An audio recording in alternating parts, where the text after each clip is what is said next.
Although I haven't played all the games in the Like a Dragon series, I can confidently say that Goro Majima is one of my favorite video game characters of all time. So much so that I even named my dog after him. So naturally, I was ecstatic when I heard the news of a new standalone game featuring him as the main protagonist. But with a huge twist, this game would be a pirate game featuring ship sailing, treasure hunting, and all the swashbuckling fun that comes with the genre. The Like a Dragon franchise has always been kind of nuts, but this concept was straight bananas. It's by far the most ridiculous thing RGG has ever come up with, and a far cry from what many of us envisioned a standalone Majima game to look like. But I trusted RGG, and kept my hopes up thinking they would deliver like they always do. And now that the game has been out for a few weeks and I've had the chance to play it, I can confidently say that RGG has delivered a messy, but albeit stellar package like usual. With games nowadays being $70, this game's $60 price tag puts some of those games to shame with just how much content is in this game. Not to mention it's a goddamn Majima game, and you've got me hooked. But without further ado, let's hop right into what makes Like a Dragon Pirate Yakuza a ridiculously good mess. Now, if you ask me what has improved the most with RGG's games over the years, I would confidently say that it's the combat that's seen the greatest strides and improvements. They've taken a lot of notes from their work on the Judgment games, and it shows through this combat. It's fast-paced and crunchy, yet light on its feet. Majima glides across the ground, locking on the foes at extreme distances. But basically, he's just straight up teleporting around the place. It's not really realistic per se, but it's definitely perfect for Majima's fighting style. Speaking of fighting styles, you get two of them. Unfortunately, not as many as we got in Zero, but what it lacks in quantity, it makes up for in quality. These are quite in-depth and there are a lot of cool things you can do with them. First up, we've got the Mad Dog style, which is Majima's signature style we've gotten to know and love from previous games. I like how it takes inspiration from both Majima's Mad Dog style from older titles, as well as the Thug style from Zero. For his special ability, he can summon copies of himself, which is kind of broken in this game. They multiply to deal massive damage and can make quick work of enemies. The other fighting style is the Sea Dog style, which is the more piratey themed one. He wields dual cutlasses and can even throw them like boomerangs. He also has a gun that he can use to blast unsuspecting foes, and a grappling hook that he can use to pull enemies in. And finally, for his special ability, he can use cursed instruments to summon dark gods of the sea to defend them in battle. Yes, that sentence is entirely truthful, and no, I will not be elaborating because I don't know what's going on either. Overall, it's an in-depth style with a lot of tools at your disposal. Plus, you can swap styles relatively with ease, allowing for unique opportunities for creative combos and such. I'm sure there are going to be people who will dive balls deep into combat and find all the little ways to extend combos, but since I am a dumbass, I don't really do that. Most of my combos are super basic, but on a rudimentary level, this combat system works exceptionally well. It's light and bouncy, but still deep. My only complaint with the combat is that the air combos are super basic. Combos in the air are really short and I couldn't figure out a way to extend them. This could just be me being stupid, but still, I think that the combos in this game are quite short compared to what's possible in the Judgment games. But overall, I think the combat is excellent. But that is to be expected. After all, this franchise has been around for so long, you'd think they figured out the combat by now. What is more intriguing, however, is the story and the general concept of the game. Now, as I'm sure you are all aware, the Yakuza franchise requires you to suspend your disbelief a lot. It isn't the most realistic game series out there. However, this game takes that to the next level. The entire concept for this game is nothing short of insanity, even for this franchise. And better yet, there really isn't a good reason as to why this game is a pirate game. You could ask a million questions, such as why is everyone using flintlock pistols and not pulling out the Glocks instead? Or why is everyone using old ass ships? Or why is everyone just going along with this pirate stick? The answers are extremely bare bones and not all that fleshed out. What's even more interesting to think about is what this all has to do with Majima. To put it simply, there really is no reason for this game to feature Majima as the main protagonist. The game has to do a deep dive into his character because he has amnesia for most of it, and besides, older titles have already explored his character plenty, so there isn't much to expand upon when it comes to Majima as a character. So in reality, there isn't much of a reason for this game to even exist in the first place. Except for one reason, and this one reason is the glue that holds this giant mess of a game together. And that reason is because it's fun. Yep, simple as that. The whole reason any of this is happening is because it's just fun. I mean, a pirate-themed Yakuza game sounds ridiculous, but also brings in loads of interesting gameplay opportunities. And while Majima is this deep and complex character, he's also just kind of a goofball, and the perfect protagonist for a wild adventure such as this one. So, in order to enjoy this game, you gotta just let go and suspend all disbelief, because trust me, without that, you're just going to be scratching your head throughout the entire experience. But, does it at least deliver on being a fun pirate experience? And the answer is yes. Despite never making anything like this before, RGG proves to be surprisingly good at making a pirate game, especially when it comes to naval combat. Then again, pirate games in general are not that common. The last one in recent memory was Skull and Bones, and for the last good single player pirate game, the only one I can think of was Assassin's Creed Black Flag, almost 12 years ago. I honestly half expected this game to just copy and paste Black Flag's mechanics into Yakuza and call it a day, but in reality, this game feels quite different and actually more modernized than Black Flag. Your cannons automatically lock onto your enemies when you're in position, making them easier to use.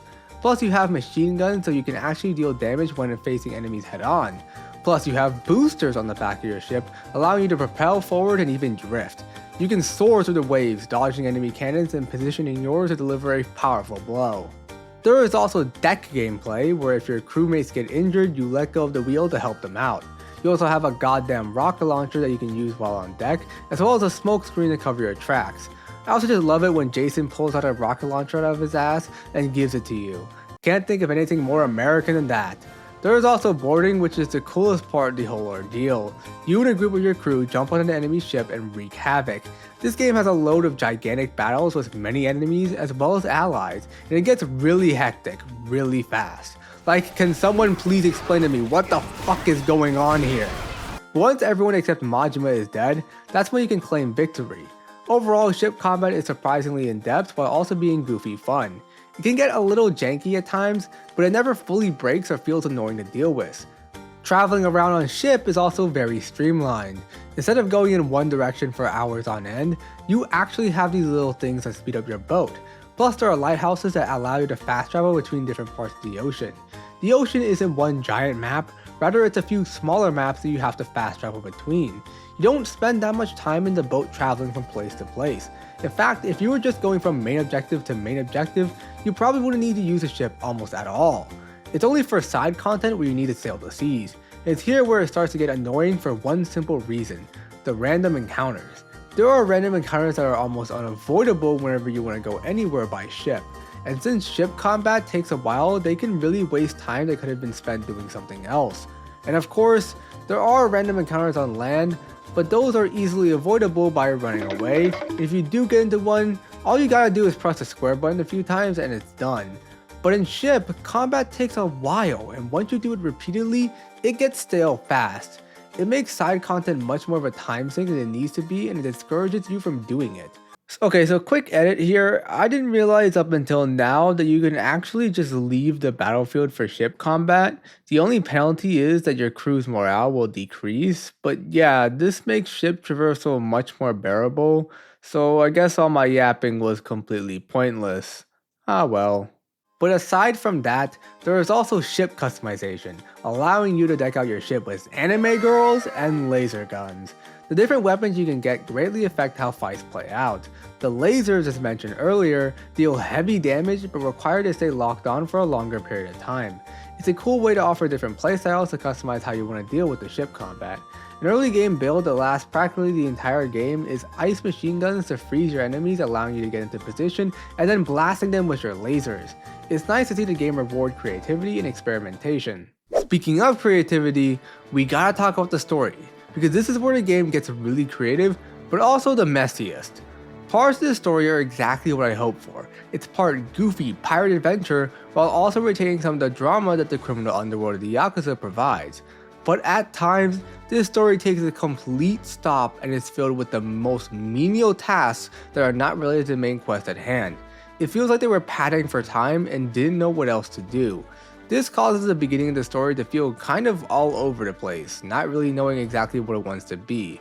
It isn't until the end of chapter 2 that the story gets focused on one objective: Now I will be talking about spoilers eventually, but if you want my spoiler-free review of the story right now, it's pretty solid. It's not groundbreaking or anything, but it's definitely entertaining enough to keep you engaged, and that's all it's trying to be.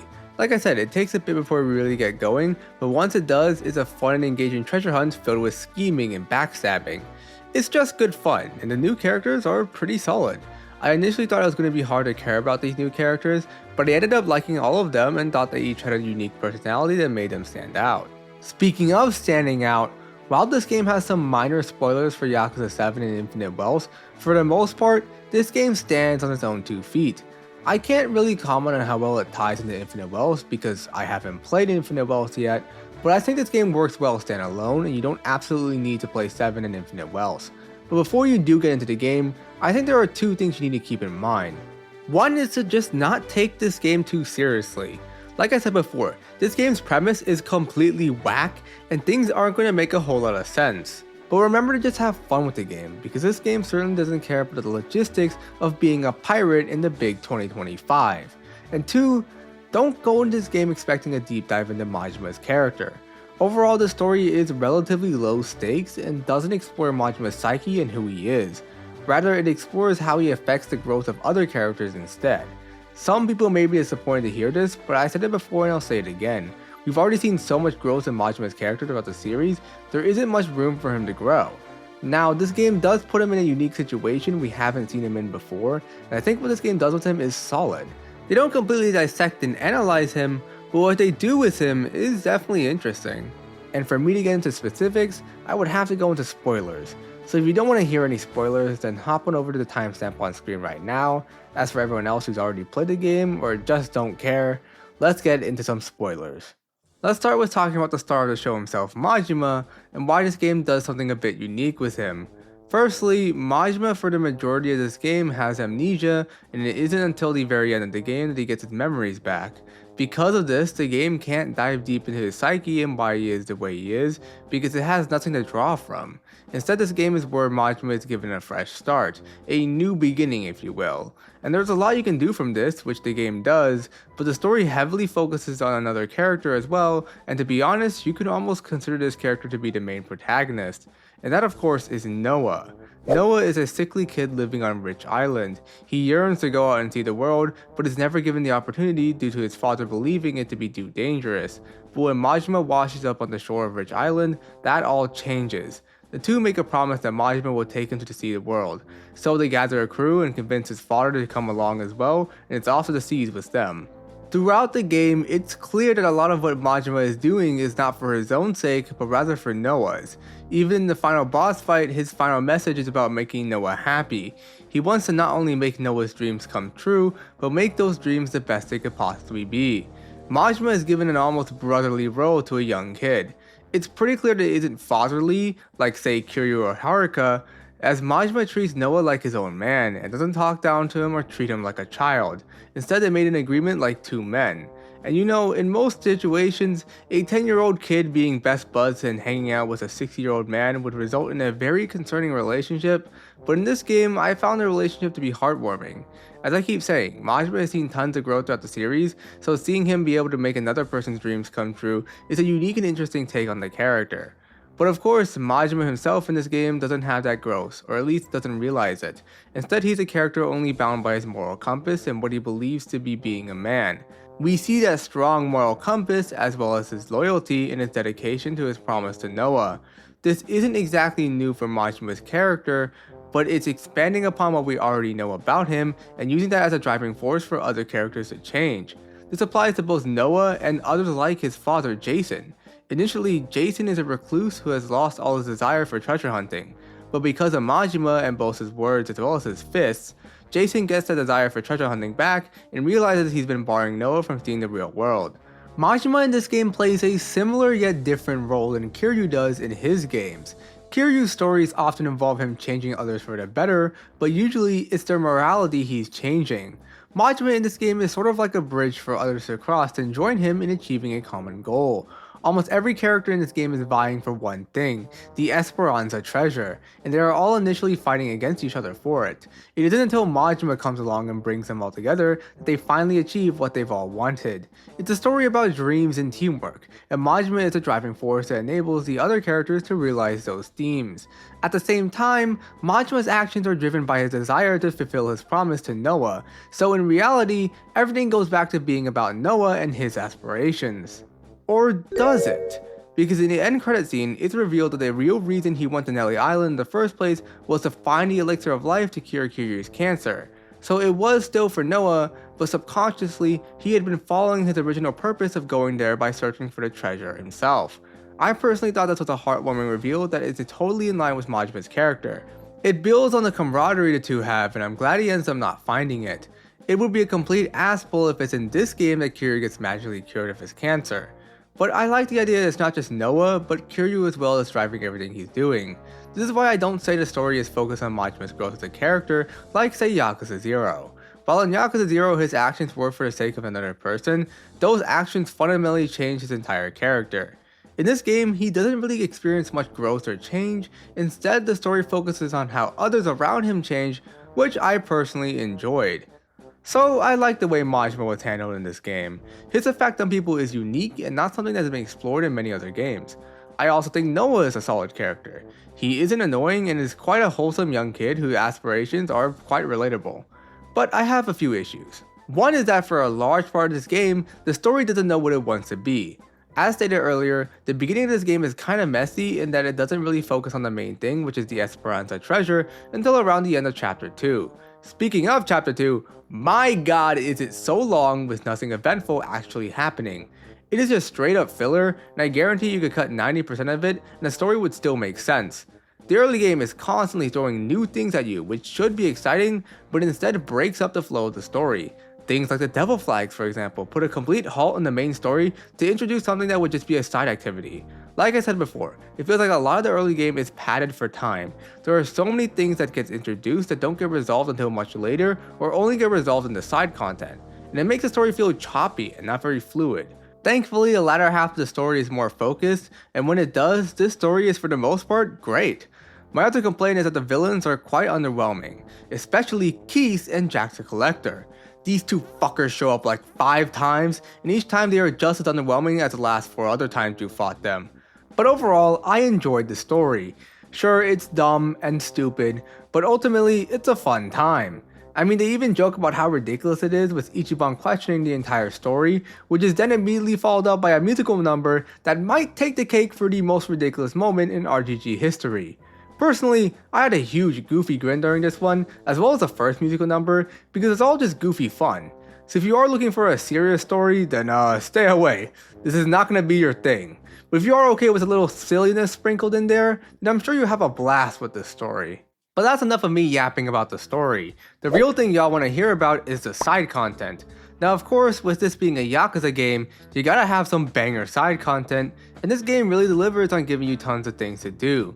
Granted, I'm sure a lot of it is recycled from Infinite Wealth, but that doesn't make it any less fun to do with Majima. You got Dragon Card, Darts, Pool, and a whole bunch of others that it would take way too long for me to list here. Of course, you guys are probably interested in the karaoke selection, and this game does not disappoint. You've got the Majima classics like 24 Hour Cinderella and Get to the Top, but the new ones are also top-notch bangers. I personally really enjoyed The Sun at 36.5 degrees Celsius, which features the 24 Hour Cinderella crew back at it again. Plus the sub-stories are also just as good as they usually are. Going around Honolulu will get you into some pretty crazy situations that are sure to leave a smile on your face. Overall, the sub-stories in this game are just as good as any other Yakuza game.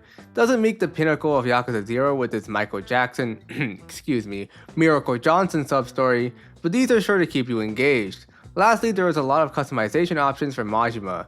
Personally, I stuck with the defaults because I thought they looked sick enough, but you can definitely go hog wild and drip out Majima to your heart's content. I personally sank hours in this game's side content. Whether it be mini-games or the sub-stories, they were all engaging and kept me occupied while the story took its sweet time while doing nothing. But in the end, there is but one question that remains. Is this game worth the $60? And the answer is yes, 100%. Being a Yakuza game, there is so much content here that you will have more than enough to do to get your money's worth. Personally, it took me around 20 hours before I saw the end credits, and even then I still had plenty more things to do and content to experience. And for you completionists out there, there is a lot to sink your teeth into. I didn't even mention the whole subplot with the devil flags, which is at least another few hours worth of content that I haven't completed yet. So whether it be devil flags, karaoke, dragon cart, and so much more, you're going to have plenty to do. So overall, I think this is a solid game. The combat is excellent, the story is decent, the side content is borderline overwhelming. Honestly, this is just a really good deal when you take everything into consideration, and more than enough to justify a $60 purchase. So overall, if I had to give this game a number score, I'd give it around an 8 out of 10. I am a little biased considering it's a goddamn Majima game, but I really do think they did my boy right with this one. But what do you guys think? Does this game live up to your expectations or does it fall short? Let me know in the comments below, and don't forget to like, subscribe, hit the bell to be notified of every upload, and I will catch you another time.